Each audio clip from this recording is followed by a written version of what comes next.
जय माता दी बच्चों, ठीक है आप लोग। मैं जानता आज 3-4 दिन बाद क्लासेस चल रही हैं हमारी ना, ठीक है।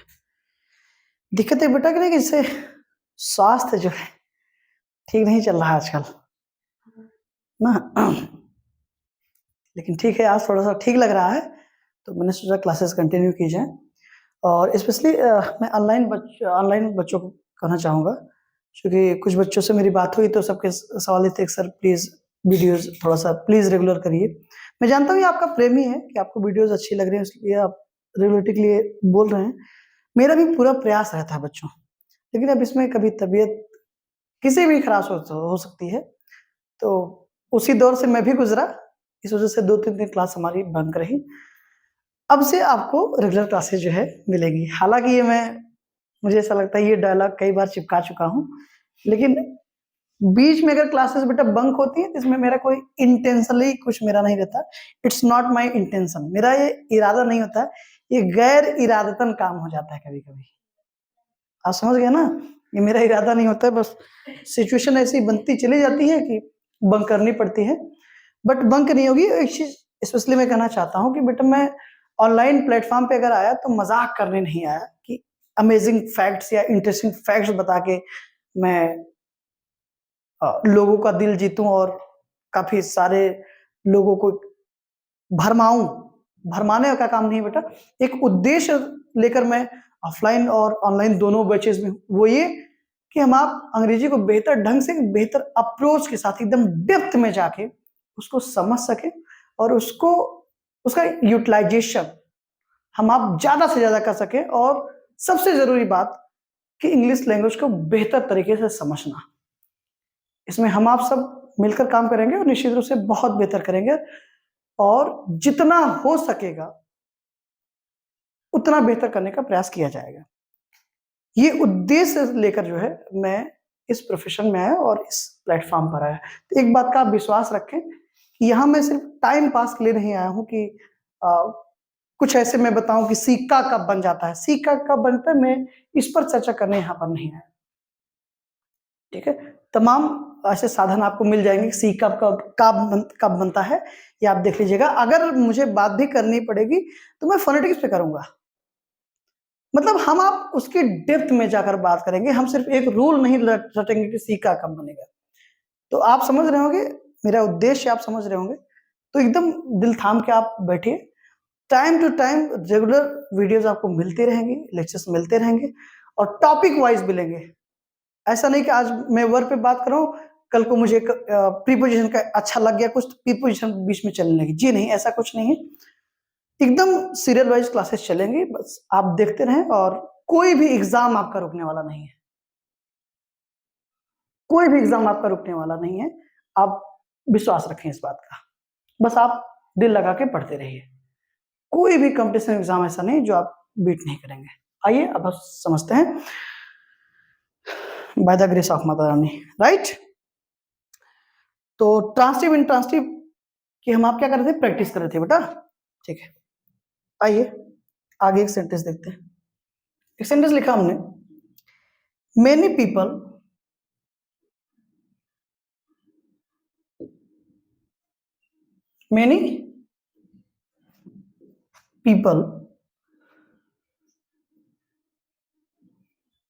ब्रैकेट में मैं वर लिख दे रहा हूं, ठीक है ना, और यहां डाइड लिख दे रहा हूं। रीजन अभी बताऊंगा।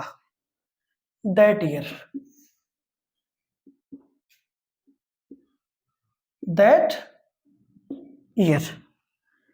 ठीक है।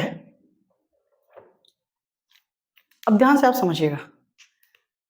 अभी ये ब्रैकेट में मैंने रखा हुआ है, राइट। ये इसलिए रखा हुआ है बेटा क्योंकि अभी आपको हमको पढ़ना कि many people died that year, बहुत सारे लोग उस साल क्या हुए, मर गए। उस साल बहुत सारे लोग मर गए, राइट। तो सेंटेंस क्या है हमारा बेटा, एक्टिव है, राइट। लेकिन अब जरा ये थोड़ा सा ऐड कर लीजिए, many people were died that year, बहुत सारे लोग उस साल मारे गए। क्या बेटा, मारे गए। अब डाइड के अकॉर्डिंग पढ़ेंगे तो एक्टिव होगा, वर डाइड के अकॉर्डिंग पढ़ेंगे तो क्या होगा बेटा, पैसिव होगा। आई बात समझ में? Any doubt? तो अभी हम किसकी बात कर रहे हैं? क्लियर? अब आपसे जानते हो बेटा पैसिव का फॉर्मेशन क्या है? पैसिव का फॉर्मेशन होता है B प्लस B3, बस, राइट? तो B प्लस B3 हो गया, सेंटेंस हमारा पैसिव हो गया। यहां तक क्लियर है? मेनी पीपल क्या है हमारा बेटा? सब्जेक्ट है। दैट क्या है? वर्ब। अब सवाल क्या है, ट्रांसटिव या फिर इनट्रांसटिव? यही तो चल रहा था, तो बताइए। ठीक है, प्रज्ञा जी का आंसर है ट्रांसटिव। आप बताएं Nidhi ji. Transitive, transitive, transitive, transitive. बताएं अतुल सर, सॉरी अमित जी बताएं।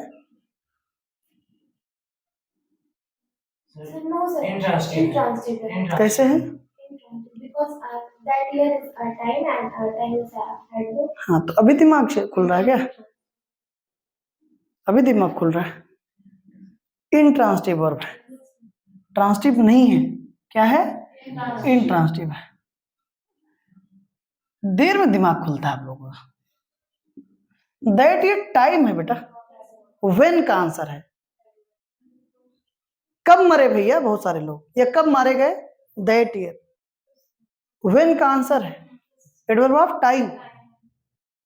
ऑब्जेक्ट नहीं है वो, टाइम है। टाइम है, व्हेन का आंसर है, एडवर्ब होगा। क्लियर? तो वर्ब क्या हो गई? इंट्रांसिटिव। कोई दिक्कत?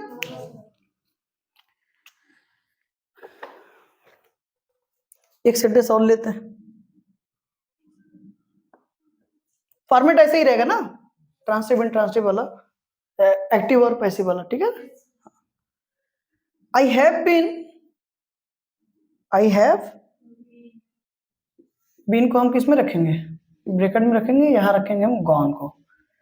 I have gone through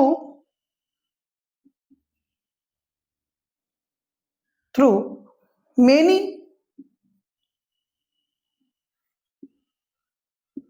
ups and downs। बेटा कह रहे I have gone through many ups and down, मतलब मेरे जीवन में बहुत सारे उतार चढ़ाव। अप्स एंड डाउन मतलब उतार चढ़ाव से। जरा बताएं,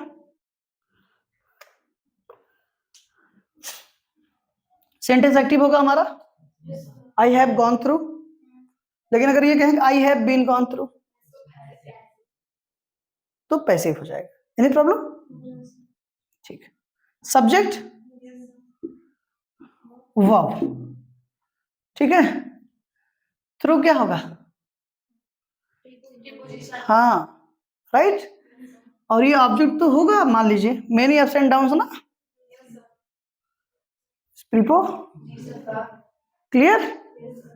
वर्ब का ऑब्जेक्ट नहीं है, दैट मीन्स वर्ब क्या है? इंट्रांसिटिव है, क्योंकि वो प्रीपोजिशन का ऑब्जेक्ट है। क्लियर? बढ़िया।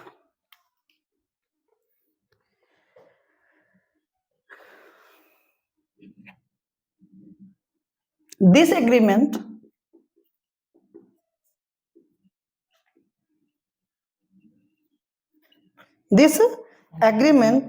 will expire next month।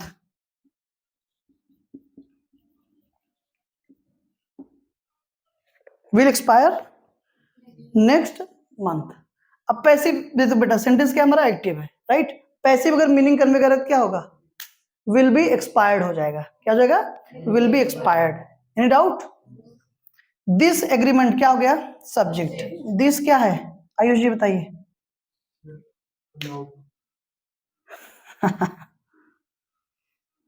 Data minor है। क्या है? डेटा माइनर है। विल एक्सपायर क्या बेटा? वर्ब है ना, स्पेशली अगर हम वो एक्सपायर वर्ब की बात करें तो ये हेल्पिंग वर्ब हो गई और मेन वर्ब हो गई। ट्रांसटिव इंट्रांसिटिव ये होगी ना कि ये। क्लियर? नेक्स्ट मंथ क्या है? एडवर्ब ऑफ टाइम में व्हेन का आंसर है बेटा, ठीक है। कब? नेक्स्ट मंथ ना, किसका आंसर है? राइट। तो वर्ब क्या हो गई हमारी? इंट्रांसिटिव, क्योंकि ऑब्जेक्ट या तो नाउन बनेगा या तो प्रोनाउन। एडवर्ब कभी भी ऑब्जेक्ट नहीं बन सकता, कभी भी सब्जेक्ट नहीं बन सकता है। क्लियर? अब आप समझ पा रहे हैं ना? अब मैक्सिमम बच्चे कंफ्यूज होते हैं। नेक्स्ट मंथ, मंथ तो यार नाउन है, ट्रांसिटिव है, ऐसे तो कंफ्यूज होते हैं भाई। आंसर किसका? व्हेन का आंसर है वो। टाइम बता रहा है, ये तो समझो क्या बता रहा है? टाइम। ऑब्जेक्ट टाइम कब बताता है? ऑब्जेक्ट ये तो व्हाट या फिर whom का आंसर होता है। व्हाट whom का आंसर चेक कर लो, नहीं आएगा। समझ पा रहे हो ना मेरी बात को? ये चीज। अब वर्ब के इंट्रांसिटिव होने के कई सारे तरीके, या कई सारे वजह हो सकती है। जैसे ये तो वर्ब का ऑब्जेक्ट दिया ही ना गया हो, तब भी वर्ब इंट्रांसिटिव हो जाएगी। या सेंटेंस में ऑब्जेक्ट तो है लेकिन वो प्रीपोजिशन का है, वर्ब का नहीं है, फिर भी वर्ब क्या हो जाएगी बेटा? या उस वर्ब के बाद कोई नाउन प्रोनाउन ना आकर के क्या आ गया हो? एडवर्ब आ गया हो। इस तरीके से तभी वर्ब क्या हो जाएगी बेटा? इंट्रांसिटिव हो जाएगी। कोई दिक्कत? और फिर अभी हम आप लास्ट में जितनी वर्ब्स आई है ना, जैसे यहाँ पर डाइड आई है, यहाँ पर गो आया है, डाई, गो, एक्सपायर, इन सब पे बात करेंगे कि सब सो क्या करते हैं, उनके बेस पे वैसे ही हमको पता चल जाएगा। am I right? यहां तक क्लियर है?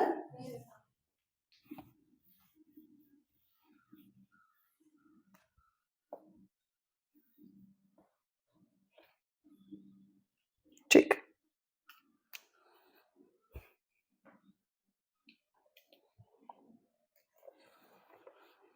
नेक्स्ट सेंटेंस है बेटा, सच इंसिडेंट्स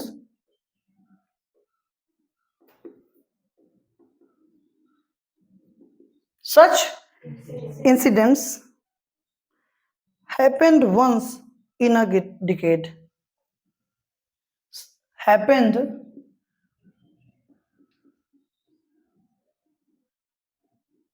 ed ना, कैंडी, कंफ्यूज हूं यार, सही है। Such incidents happened once in a क्या बेटा? डिकेड। डिकेड मतलब समझ रहे हो ना? दशक, यानी कि 10 साल का समय, 10 years। Time of 10 years is called decade, a decade actually. Okay, बताइए।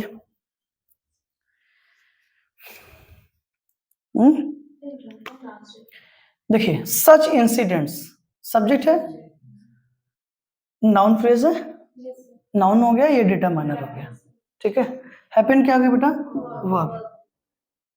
ऐसी घटनाएं हैपेंड, हुई, वंस इन अ डिकेड, 10 साल में एक बार। कब हुई? 10 साल में एक बार। सीधी सी बात है ना? क्लियर है?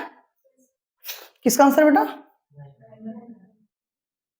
तो ऑब्जेक्ट हो नहीं सकता, क्योंकि ऑब्जेक्ट छोड़ के हमको व्हाट और होम का आंसर चाहिए, यानी कि नाउन या प्रोनाउन चाहिए, एडवर्ब नहीं।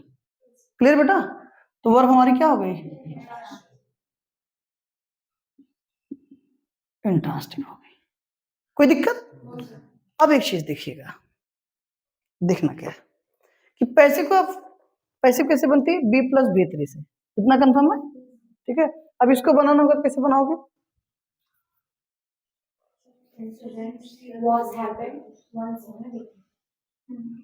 हाँ, या फिर अगर आप ये भी तो कर सकते हो, आर हैपेंड नहीं हो सकता? अगर प्रेजेंट में पैसिव बननी होगी तो आर हैपेंड कर सकते हैं हम जी। इसकी पैसिव लगानी होगी तो हाँ, जैसे मैं क्या करूँ, अगर सिर्फ हम पैसिव फॉर्म की बात करें तो इसके अकॉर्डिंग बी फॉर्म की कोई भी वर्ब उठा के रख दोगे, पैसिव बन जाएगा। कहने का मतलब पैसिव का सिर्फ इतना सा मतलब है। मैक्सिमम बच्चों के दिमाग में रहता है कि बाई, क्या बाई, बाई नहीं लिखेंगे पैसिव होता ही नहीं, ऐसा कुछ नहीं है। बी प्लस V3 यानी कि बी फॉर्म, यानी कि is am are was were, be being been, इनके बाद अगर वर्ब की थर्ड फॉर्म मिल रही है तो सेंटेंस क्या है, पैसिव है, दैट्स इट। क्लियर है? अब इसके बाद देखिए, एक वर्ब थी डाई, ठीक है, एक वर्ब थी गो, राइट, फिर वर्ब आया हमारे पास एक्सपायर, ठीक है, फिर वर्ब मिली हमको क्या बेटा, हैपन, यही ना। अब देखिएगा जरा, मरना हैपनिंग, मरना क्या है बेटा, हैपनिंग है।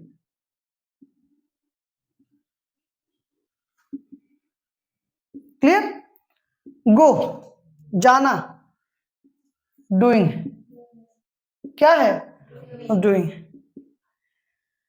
एक्सपायर क्या है, हैपनिंग है, क्या है, हैपनिंग है, एक्सपायर होता है, ठीक है, और हैपन तो हैपनिंग है ही। यहां तक कोई इशू, क्लियर है ना? अब ध्यान समझो, ये जो हैपनिंग वर्ब शो करती है बेटा, ये क्या होगी, सिर्फ इंट्रांसिटिव होगी, क्या होगी, सिर्फ इंट्रांसिटिव होगी। जो वर्ब डूइंग शो हो, डूइंग एक्सप्रेस करती हैं, वो ट्रांसिटिव बोथ हो सकती है ना, ट्रांसिटिव या फिर इंट्रांसिटिव, दोनों हो सकती हैं, राइट। अब हैपनिंग शो कर रही है तो क्या होगा, सिर्फ इंट्रांसिटिव। हैपनिंग जो वर्ब शो कर रही है वो सिर्फ क्या होंगी, इंट्रांसिटिव। यही इतने देर से हम आप समझने का प्रयास कर रहे हैं, इसके पहले भी हमने यही समझा था, right. And one thing remember in your mind, only transitive verbs have passive form, समझ गए ना? इसको एकदम आप समझिए, मंत्र बना लीजिए, only transitive verbs have passive, that's it। समझ में आ रही बेटा? intransitive verbs don't have passive form। Sentence passive किसका बनेगा, सिर्फ passive form, sorry transitive verb का। वर्ब अगर ट्रांसिटिव होगी तभी सेंटेंस पैसिव बन सकता है, इंट्रांसिटिव वर्ब के पास उनकी पैसिव फॉर्म नहीं होती है। क्लियर? कोई इशू यहां तक? यहां तक एकदम क्लियर है ना? ठीक है, तो आज के लिए इतना ही, ठीक है। ऐसे ही हम आप चीजों को डेप्थ में आगे समझते चलेंगे, ठीक है। बस जितना समझ रहे हैं, ऐसा ना हो कि हम पीछे पढ़ते जा रहे हैं और आगे, सॉरी आगे पढ़ते जा रहे हैं और पीछे भूलते जा रहे हैं, फिर कोई मतलब नहीं होगा, फिर आप वहीं पहुंच जाएंगे जहां से आपने शुरू किया था ना। And one thing is always remember, one thing you always remember, actually not is remember, one thing you always remember, practice is the key, practice is the key, that's it। ज्यादा से ज्यादा क्या करिए, प्रैक्टिस करिए, अभ्यास करिए किसी चीज का, बेहतर हो जाएंगे आप, ठीक है। चले हम लोग, बहुत बहुत धन्यवाद, कल मिलते हैं, थैंक यू।